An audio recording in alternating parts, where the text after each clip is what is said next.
Nagaan Waaqayyoo hunduma keessaniif haa baay'atu. Jaallatamtoota saba Waaqayyoo Gooftaan jaallatamtanii yeroo kana kan geessan baga Waaqayyoo nama yeroo kanaa isin taasise jechaa.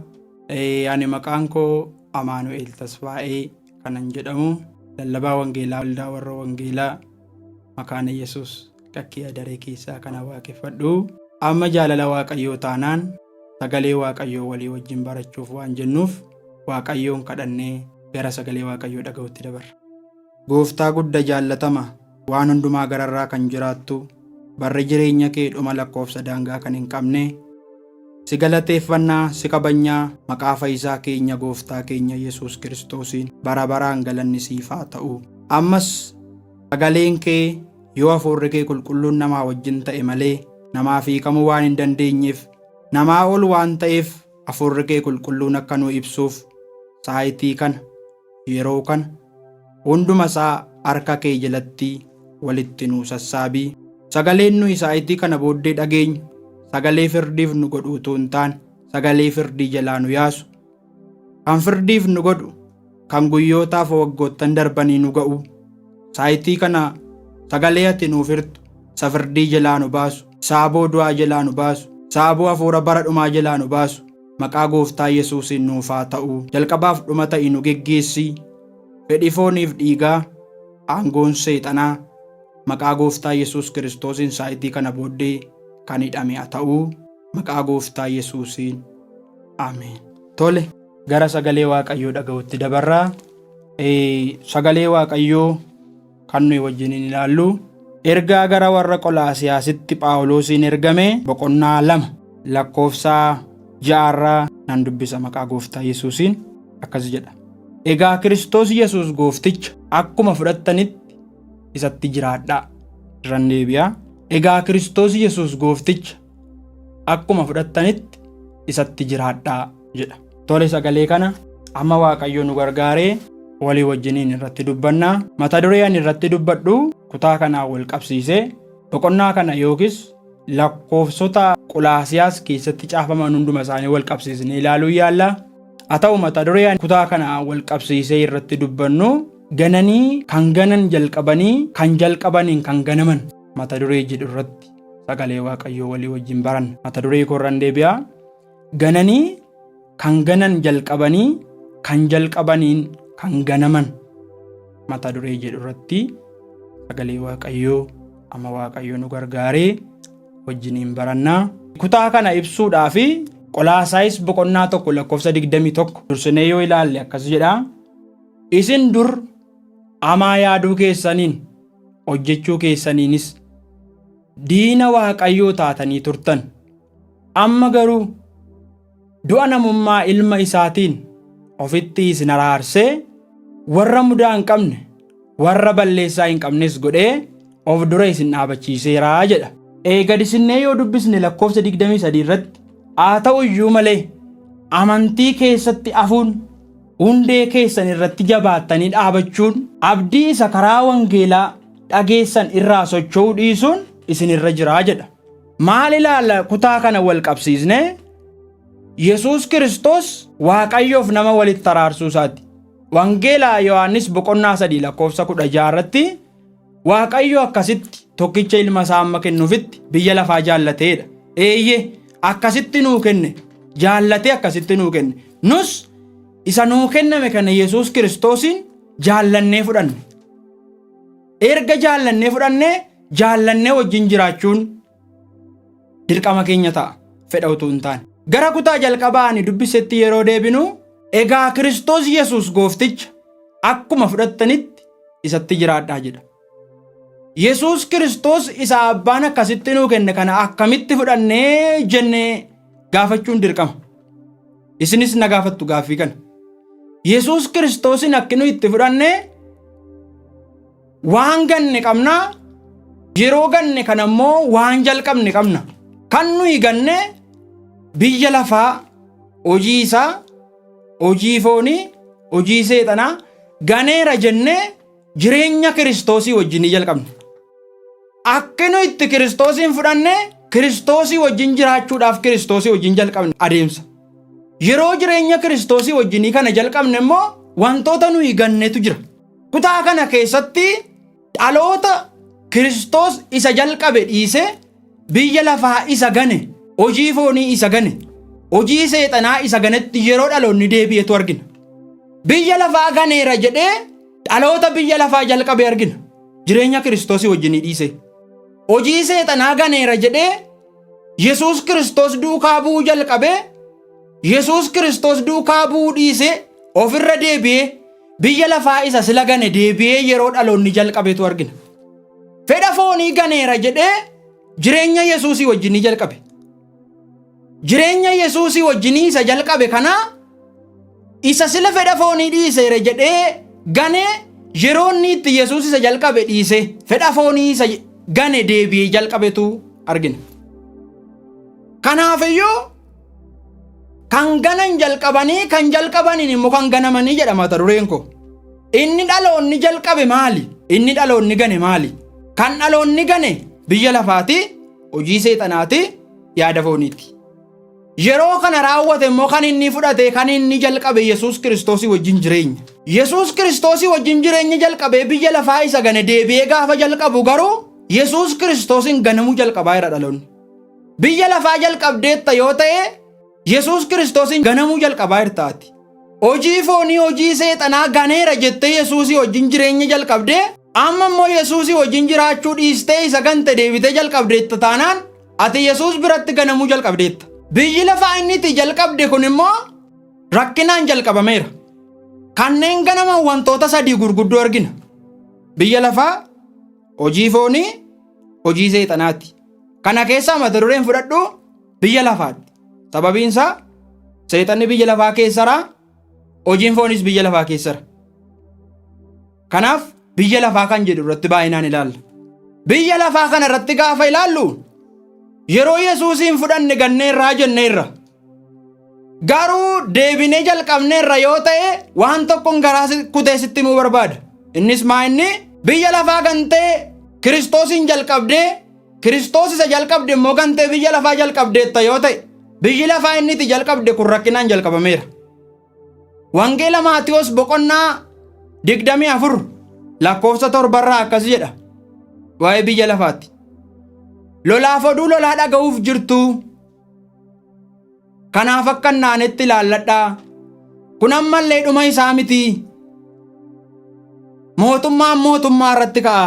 Sabni saba irratti ka'a. Socho'i lafaa iddoo adda addaatti hin ta'a.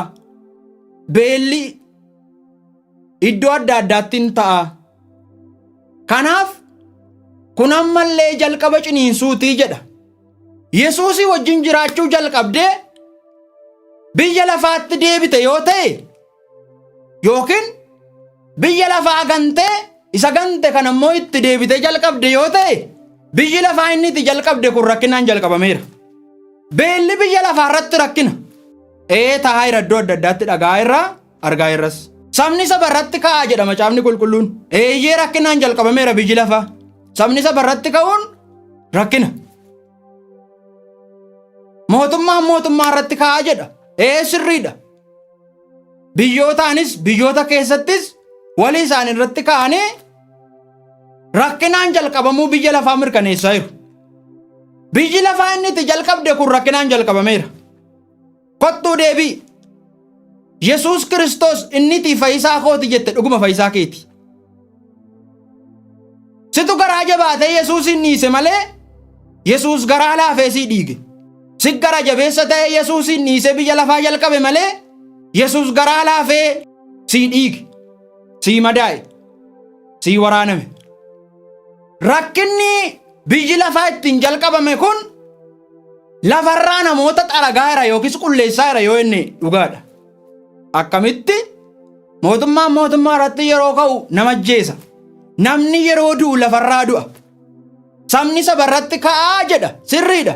Kaan nagaa irra kaan argaa irraa wal ajjeesaa jira. Wal ajjeesuun immoo lafarraa wal xaa'uudha. Lafarraa wal qulleessaa jira dhaloonni. Kanaaf yeroo itti biyyi lafaa jalqabame kanatti maaltu ta'a yoo itti lafarraatu dhaloonni wal miidha malee oolaan miidhame tokkicha dhalootaaf. Uumama boqonnaa 6 lakkoofsa 7 irraa yoo dhanne ilaalle akkas jedha maqaa gooftaa Yesuusiin nan dubbisa. Waaqayyo nama isaanii uume lafa irraa nanaxaa. Nama, horii, qe'ee, bineensa lafa irra munyuuqu, warra qilleensa keessa balali'anis akkasuma nan godha. Anoo isaan uumuu koo jibbeeraa jedha. Waaqayyo gooftaan afaan isaatiin yeroo dubbatu nama lafa irratti uumuu kootti jibbeeraa. Kanaafiyyuu lafarraa nanaxaa jedhe. Dubbii sagalee Waaqayyooti. Lafarraa nanaxaa jedhe. Nama, horii, bineensa bosonaa, lafarras kan munyuuqu, hallaattota qilleensa keessa balali'anis lafarraa naxaa jedhe Waaqayyo. Maaliif kun ta'e jettanii yoo gaafattan, sabni suni Waaqayyo isa uumaa isaa ta'e, isa jalqabaa, isa ganamaa ganee jireenya biyya lafaa isa Waaqayyo hin jaallannetti deebinaan Waaqayyo saba kana lafarraa naxaa jedhee dhuguma lafarraa taa'e. Lafarraa taa'e. Kanaafuu jireenyi biyyi lafaa gabaabaa yookiis yeroo itti xumurri ta'uuf jedhu waan ta'eef Yesuus Kiristoos irraa deebinee gonkumaa isa ganne biyya lafaa hin jalqabnu.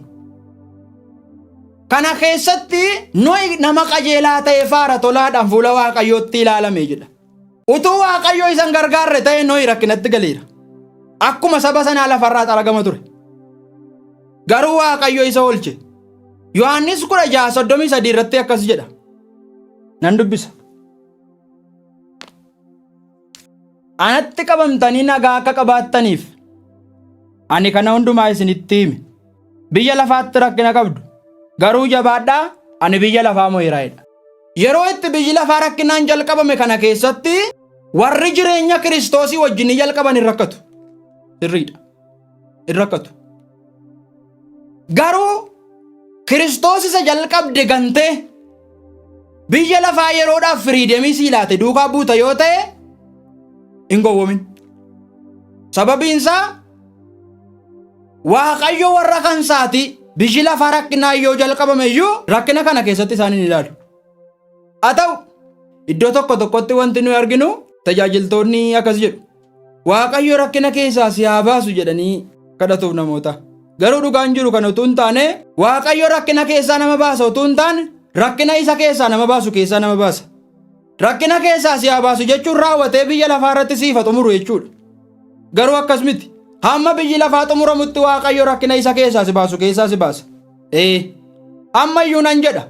Sagalee kana dhagaa kan jirtu. Rakkinni Waaqayyo keessaa si baasu yoo si naanna'ee jiraate iyyuu maqaa gooftaa Yesuusiin harki hiixatee keessaa si baasu siif haa diriiru. Kanaaf Kiristoosiin jalqabdee jireenya Kiristoosiin filattee naa ta'a jettee fudhattee duukaa jiraachuu jalqabdee rakkinni immoo booddee si deebisuu hin qabu. Amma inni si bira ga'utti iyyuu.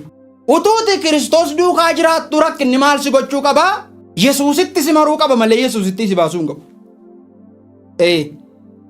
Rakkinoota sana keessatti Maatewos 24 namoonni baay'een hin gufatu. Sirriidha hin gufatu. Garuu jedha namni amma dhumaatti jabaatee dhaabateedha. 24:13 irraa. Namni amma dhumaatti jabaatee dhaabatu garuu hin fayyadha. Amma dhumaatti yoo jabaattee dhaabatte fayyinni kan keeti si eeyyamameera. Kutaa biraa keessatti immoo du'a yoo sitti fideeyyuu hin sodaatinii jedha. Sirriidha. Kiristoosii wajjin jireenya jalqabdeetta yoo ta'e du'a hin sodaatin. Duuti Kiristoositti si buta malee Kiristoositti si hin baasu. Kiristoosii wajjin jireenya jalqabdeetta yoo ta'e rakkina hin sodaatin. Rakkinni Kiristoositti si mara malee Kiristoos bira si hin dabarsu. Filiphisius 1:21 yoo laalle kas jedha Phaawulos.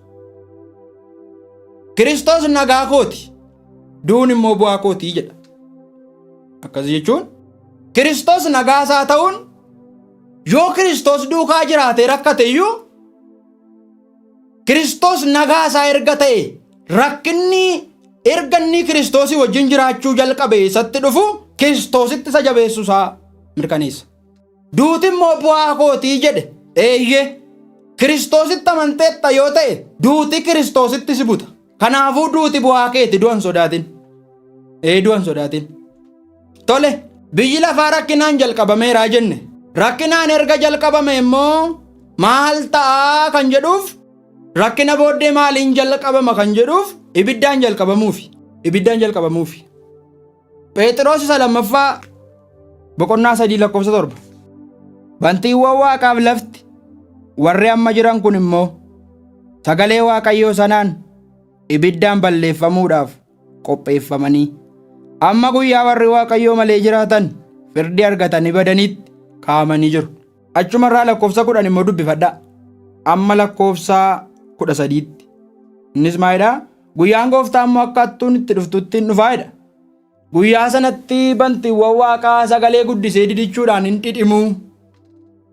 dhidhimu. Yeroo biyyi lafaa rakkinaan jalqabame kanatti lafarraa qulleesse rakkinni kun jennee lafarraa wal miidhe namni jennee uumama keessatti dubbadheen ture. Erga lafarraa qulleesse yeroos lafti hafeeraa miidhamni kan ta'e lafarratti. Yeroo itti ibiddaan jalqabamu kanatti garuu lafarraa qofaa qulleessa osoo hin taane lafaaf lafarraa qulleessa. Akkamitti? Bantiiwwan Waaqaa sagalee guddisee didichuun hin dhidhimu. Ijoon uumamaa lubbuu hin qabne ho'a ibiddaatiin raafamanii baduudha. Biyyi lafaa inni gantee jalqabde Kiristoos inni jalqabdee deebitee gante yookiin ganeera jettee Kiristoosin jalqabde. Garuu Kiristoosin hin jalqabde malee Kiristoos duukaa hin jirtu. Kiristoosin isa jalqabde dhiiftee immoo isa gante biyya lafaatti inni deebite rakkinaan jalqabameera ibiddaan immoo jalqabamuufi. Dheeratta. Kottu Kiristoosin sii wayya. Isuma jalqabde. Kiristoosin sii wayya. Isa ture ta'uuf deemaara biyyi lafa. Kiristoosin sii wayya. Ibroota boqonnaa 12 lakkoofsa 2 akkas jedha. Kiristoos isa amantii keenya jalqabee fiixaan baasutti immoo ija keenya hin buqqifannuu jedha. Kiristoos inni jalqabde isa amantii kee fiixaan baasuudha malee isa amantii kee irraa addaan si baasu miti. Garuu biyyi lafaa inni jalqabde gantee deebitee inni jalqabde isa amantii kee fiixaan baasutu hin taane isa amantii kee irraa addaan si baasuudha.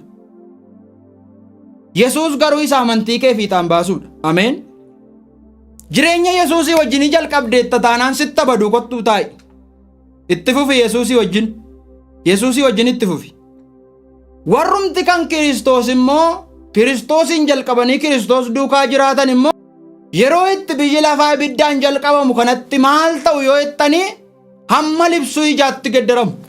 Lammaffaa Qorontos boqonnaa 15 lakkoofsa 52 irraa akkas jedha. Malakkanni yeroo afuufamu nuyi hamma libsuu ijaatti geddaramna jedha. Malakkanni afuufamaa warri du'an immoo dhagna hin duuneen du'aa ka'uu jedha. Kiristoos duukaa jirta taanaan biyyi lafaa yeroo inni ibiddaan badu hamma libsuu ijaatti geddaramta. Biyya lafaa isa gante deebitee hin jalqabne Kiristoosuma isa jalqabde wajjin jiraachaa jirta yoo ta'e biyyi lafaa wala caccabsuu agubatuu maala ta'uu ati hin geddaramta dhagna geddaramuus sii qophaa'ee jira. Ameen. Erga ibiddaan jalqabame immoo maal ta'a? Maal ta'a biyyi lafa? Maal ta'a? Kan jedhu jalqaba rakkinaan jalqabame innee erga rakkinaan jalqabame ibiddaan jalqabamuuf innee erga ibiddaan jalqabame immoo maal ta'a isa jedhuuf biyyi lafaa akka ture ta'uufi. Maal ture jettanii na gaafachuu dandeessu. Maal ture? Seera uumamaa boqonnaa 1 lakkoofsa 1 irraa yoo laalle Waaqayyo jalqabatti bantiiwwan Waaqaaf lafaa uume. Lafti yeroos callabboo gadi fagoo onaa ture. Hafuurri Waaqayyoos isarra hin socho'a ture jedha. Ibiddaan jalqabamuuf jenne eeyyee sirriidha. Erga wanti ibiddaan gubate tokko iddoo dhaabada. Iddoo gadhiisa. Erga iddoo gadhiise iddoon ni gadhiise sun onaa jedhama wanti biraa bakka hin bu'u yoo ta'e. Innis biyyi lafaa yeroo gubatutti wanti bakka bu'u hin jiru biyya qajeelotaa bichee bakka bu'a malee. Kan qajeelotaa bichaa jira malee biyya lafaa isa kana wanti bakka bu'u hin jiru. Iddoo gadhiisee deemaa hin badu. Kanaaf biyyi lafaa gubatu kun biyyi lafaa ibiddaan jalqabamuuf jedhu kun akka ture ta'uudhaaf deemaa jira. Maal ture yoo itti onaa ture biyyi lafaa? Inni itti deebitee jalqabde kun onaa ture. Ammas onaa ta'uudhaaf deemaa jira. Eessa jirtaati Yesuusin gante? Jireenyi ati Yesuusin niiftee itti deebite kun akka ture ta'uuf deemaa jira. Eessa jirtaati Yesuusin niiftee? Kottu Yesuusin si wayya. Wanti mul'atu kun hundumtuu akkuma ture ta'uuf deema. Biyyi lafaa onaa ture erga gubate onaatti deebi'a homtuun ta'u, homtuun jiru. Kan qajeelotaa immoo biyya lafaa utuu hin taane biyya haaraadha macaafni qulqullu. Wanti hundumtuu addunyaa kanarraa akka ture ta'uudhaaf dhaabatee hin beeku. Guyyoonni nu ilaallu, baroonni nu ilaallu, torbanoonni uumama ta'ee lafarratti kan uumame hundumtuu isa ture ta'uudhaaf dhaabatanii hin beekan. Biyyi lafaa isa ture ta'uudhaaf dhaabatee hin beeku. Torbanootuma yoo fudhannee ilaallee wiixata jedhee yeroo wiixatatti seenu wiixatti kibxatatti dabarsaa, kibxati immoo roobiitti dabarsaa. Yeroo xumuruu wiixatuma kanatti as deebi'uuf deema. Isuma ture ta'uudhaaf deema. Namni nama ta'ee lafarratti dhalate kun hundumtuu bakka isaa namni hin turre. Ammas nama lafarratti dhalatee jiraatu kana yeroo inni du'u bakka isaa namni hin ta'u. Duwwaa ta'a. Namni yeroo dhalatu bakka isaa namni hin turre. Ammas yeroo inni du'u bakka isaa namni hin jiraatu. Bakki isaa duwwaadhuma. Isuma ture ta'uudhaaf deemaa jira addunyaan. Obboleessa ko biyyi lafaa akka ture ta'uudhaaf hin dhaabanne. Kottu Kiristoosin si wayya. Fakkeenyaaf ijoolleema yoo fudhattanii ilaaltan namni addunyaa kana irratti dhalatee yeroo dhalatu ulee qabatee yookiis waanuma argu waanuma ol ka'ee jiru qabatee wallaansoo jireenya biyya lafaa kanaa jalqaba. Ammas wallaansoo jireenya biyya lafaa kanaa ulee qabatee dulloomee xumuruudhaaf deema. Isuma ture ta'uudhaaf deemaa jira addunyaan. Nama ta'ee addunyaa kana irratti kan dhalate kolfaa kan dhalate tokko hin jiru. Hundumtuu boo'aa dhalate. Garuu waan tokkon sitti hima. Kiristoosiin gantee boo'aa dhalattee akkati boo'aa nafne hin barbaada. Yeroon isa dhumaati. Tokkoffaa Qorontos boqonnaa 7 lakkoofsa 29. Obboloota koo yeroon kun isa dhumaati. Achumarraa lakkoofsa 31 yoo ilaaltan biyyi lafaa inni amma mul'atu kun dhidhimuuf jedhaa jedha. Eeyyee Kiristoos keessatti rakkinnuus irraa bareeda. Baroonni nu ilaallu kun dhumuudhaaf deemaa jiru. Kan baroonni kun galmeeffamaniif waan dhuma qabaniif isuma ture ta'uuf deemaa jira barris. Namuma kanattan isinii deebi'a. Namni kun gaafuma dhalatu iyyuu ilkaan malee dhalata. Ammas gaafa dulloomu ilkaan fixee du'a. Inni iyyuu isa ayyaanumedha. Akka ture ta'uudhaaf addunyaan dhaabatee hin beeku. Isa ture ta'uudhaaf biyyi lafaa dhaabatee hin beeku. Namnis isuma ture ta'uudhaaf deemaa jira. Utuun dhalatina tumti mataan kee kanumti na dhageessu garaa haadha keetii keessatti awwaalamtee turte. Isa xumuraaf isa dhumaa garaa lafaa keessatti awwaalamtee jireenya biyya lafaa xumurta. Kottu Yesuusii wajjin sii wayya. Warri Yesuus Kiristoosii wajjin jireenya jalqabanii awwaalamanii du'a itti fufu utuu hin taane jireenya itti fufu. Kiristoositti amananii Kiristoosii wajjin warri jiran. Kiristoos isa jalqaban warri hin ganne. Biyya lafaa isa ganan warri deebi'anii hin jalqabne bara dhuma hin qabnetti darbu. Yookiis bara galmee hin qabnetti darbu. Galmee hin qabu barri qajeelota dhumas hin qabu. Sababii inni galmee hin qabneef dhuma waan hin qabneef. Kan barri galmaa'uuf waan dhuma qabuuf isiniin jedheera. Tokkoffaa Yohaannis boqonnaa 2 lakkoofsa 25. Abdiin inni nu abdachiises isa kana. Innis jireenya bara baraatiidha. Akkas jechuun bara baraan jiraatama Yesuusin bira. Dhuman qabu Yesuusin bira. Barri Yesuus barruu isaatiin waraanamee, barri Yesuus cinaacha isaatiin waraanamee nuu kaa'ee jiru dhuman qabu galmees hin qabu. Kottu jireenya kanatti dabartaa Yesuusin biraan deebiini. Kana keessatti hammasumatti iyyuu hamma geddaramanii dhagnan duune uffatan kanatti iyyuu hafuurri Kiristoos nama keessa buufatee chaalenjiif rakkina hin danda'amne akka danda'an nama godha. Bara baraan jiraatu Yesuusin bira. Warri Yesuusii wajjin jireenya jalqaban. Tokkoffaa Yohaannis boqonnaa 2 lakkoofsa 18 irraa akkas jedha. Yaa ijoollee koo yeroon kun isa dhumaati jedha. Kiristoosin kan mormu akka dhufu dhageessaniittu jedha. Ammas immoo Kiristoosin kan morman baay'ataniiru jedha. Yeroon kun isa dhumaati. Yeroo isa dhumaa kana keessatti rakkinni yoo sitti hammaate iyyuu abdiin kutinati. Sababiinsaa rakkinni kee dhumaa akka jiru hubadhu bara dhumaa jiru kanaa wajjin. Kiristoos inni rakkina keetti furmaata sii godhu kun immoo dhufaa akka jiru beeki. Yeroon kun isa dhumaatiidha. Eeyyee isa dhumaati. Yeroo dhumaa jiru kana duukaa rakkinni kee akka dhumaa jiru amani. Haaleluyyaa. Yeroo dhumaa jiru kanaa wajjin rakkinni kee dhumaa jira. Kiristoos kee inni si furummoo sii dhufaa jira. Ameen. Warri Kiristoosiin gananii Kiristoosiin morman garuu rakkinni isaanii dhumaa jira utuu hin taane rakkinni isaanii dhufaa jira. Faladhu. Gara Yesuusitti deebi'i. Barri kun bara falataniidha malee bara ta'an miti. Bara dhumaati. Bara dhumaati jedhee macaafni qulqulluun kutaalee baay'ee keessatti nu barsiisa. Wanti ati beekuu qabdu garuu bara dhumaati jettee dhumaa jiraachuu isaa wallaalin. Ammam yoo rakkatte iyyuu rakkinni kee dhumaa jira Yesuusitti abdiin kutin. Bara dhumaati. Bara dhumaati jettee immoo dhumaa jiraachuu isaa wallaalin. Bara dhumaati jedhanii taa'urraa bara dhumeedha jedhanii jireenyatti fufuu wayya. Isinii gala. Bara dhumaati jettee taa'uu keerraa bara dhumeedha jettee yoo adeemsatti fufte natti tola Kiristoosii wajjin. Baay'een isaanii bara dhumaati jedhanii dubbatu Kiristoosii wajjiniin immoo hin jiran.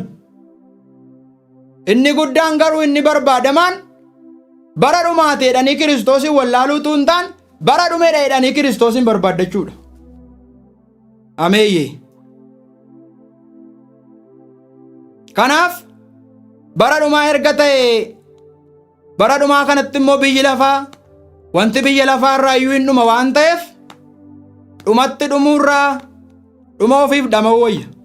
Dhumarra geessetta. Dhumarra geessaniittu hundumtiyyuu garuu dhumatti akka hin dhumnee fi dhuma ofiif dhama'uu gaariidha.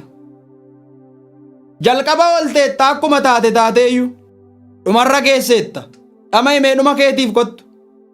Mee umurii meeqas si hafa jettee yaaddaati biyya lafaarra kan jiraattu kun. Yoo na walakkaa ol jiraatteettaa yookiin walakkaa jiraatteetta. Hammamtu si hafe? Walakkaan si hafe yoo baay'ate. Walakkaan si hafe isa barabaraa sin hambisin. Walakkaan si hafe isa barabaraa sin hanqisin. Dhumatti dhumuurraa dhuma ofiitiif dhama'uu wayyaan jedhe. Kutaa kana kan nu dhugoomsu ergaa gara warra Ibrootaatti ergame boqonnaa 3:14 dubbiseen dubbii guyyaa irraaf nuu kenname walitti qabaa. Ibroota boqonnaa 3:14 nuyi amanannaa keenya isa duraa hamma dhumaatti jabeessinee qabannee warra Kiristoositti qooda qaban hin taanedha. Amanannaa keenya isa duraa hamma dhumaatti jabeessinee qabannee warra Kiristoositti qooda qaban hin taanaayidha. Amanannaa kee isa duraa isa Kiristoosii wajjin jalqabde hamma dhumaatti qabannee warra Kiristoositti qooda qaban taanaayidha. Inni guddaan hamma dhumaatti amanannaa ofii qabachuudha. Walii gallaa hamma dhumaatti amanannaa ofii qabachuudha. Hamma dhumaatti amanannaa kee qabannaan dhuma keef shakkiin qabin. Dhumatti dhumuu jalaa baateetta. Warri Kiristoosiin jalqabdan rakkinas haa ta'uu waraansa isa qabaatu eelaa isa qabaatu miidhama isa qabaatu jireenya Kiristoosii wajjinii jalqabdeetta yoo ta'e irraan deebiin karichi si baasa.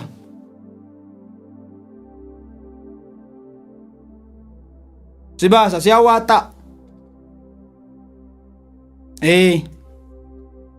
Gooftaan isin eebbisu. Yeroo itti mata duree itti aanu walitti deebinaa. Sagalee Waaqayyoo kan guyyaa har'aa asuma irratti hin dhaabaa. Waaqayyoon galateeffannee xumurra. Gooftaa guddaaf jaallatama. Sagalee kee waan nu ergitee nu barsiifteef si galateeffanna maqaa Gooftaa Yesuusiin galanni siif haa ta'u. Ammas nan jedha iddoo itti sagaleen kun dhaga'ame hundumaatti hafuurri qulqulluu kee hojii hojjetu. Laphee dhalootaa seenee abdii dhalootaa haaressu. Sagaleen kun lafa hundumaa ga'ee abdii dhalootaa isa du'e itti bu'ee haa sochoosu maqaa Gooftaa Yesuusiin. abdii isaanii kafanan. Dubbii sagalee kanaan maqaa Yesuus Kiristoosiin kafana irraa hadiigan. Abdii kan kutan sagalee kanaan abdii horan.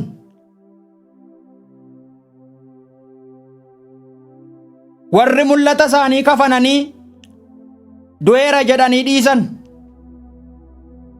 Sagalee kanaan maqaa Gooftaa Yesuusiin abdii isaan kafanan ka'ee haa socho'u. Maqaa Gooftaa Yesuusiin abdii isaan kafanan ka'ee haa socho'u. Yaadi garaa isaanii haa haara'u. Kana waan gootuuf galanni siif haa ta'u. Maqaa Gooftaa keenyaa, Fayyisaa keenyaa, Yesuus Kiristoos Gooftaa jireenyaati jettee ameen.